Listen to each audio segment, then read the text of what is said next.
We've spent the last 10 years building customer experience to meet the customer where they are, and it's time to really do that for employees. And it's crazy to think that the tool of choice for collaboration and communication in most workplaces today is email, which is a 30-year-old technology. We don't use anything else which is 30-year-old in our consumer lives. We stream music. 30 years ago, we bought vinyl. We have a phone which has got the internet in the power of our hands. 30 years ago, we were tethered to a desk. And the same for watching TV. 30 years ago, you would have a VHS tape, or if you're really advanced, you might have a Blu-ray disc. And so things have changed. We're still using an old technology predominantly to communicate.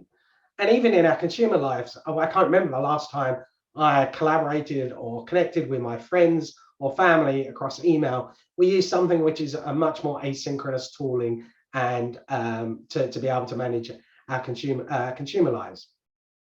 The other thing that we don't need is more meetings. I don't think I've ever met anyone who said, I need more meetings. And I think actually the environment that we're in today is really meeting heavy, which doesn't give people the time to be able to focus and do heads down work.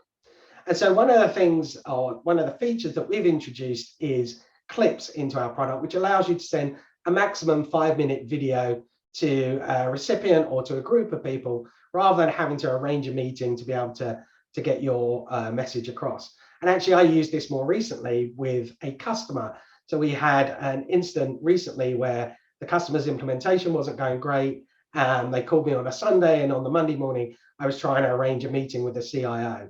Just arranging that meeting typically would have taken at least an hour of time. We actually traded video clips backwards and forwards, and within 3 hours of me being able to consume his clip when I had time, and him being able to consume my clip, we negated the need for even having a meeting.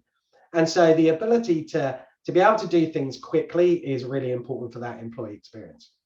And put simply, Slack is really designed for both the employee, the customer, and the partner.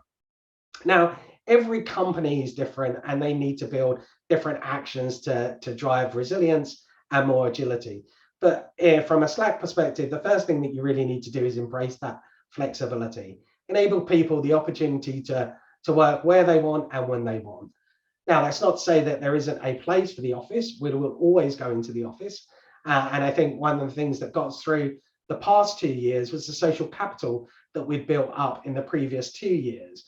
And so we still need to do that. But when you go into the office, you're going to be going in for a purpose. It's not going to be for banks or rows of desks. It will be for some people where they don't have the home working environment. But actually, for most people, they go in for a purpose.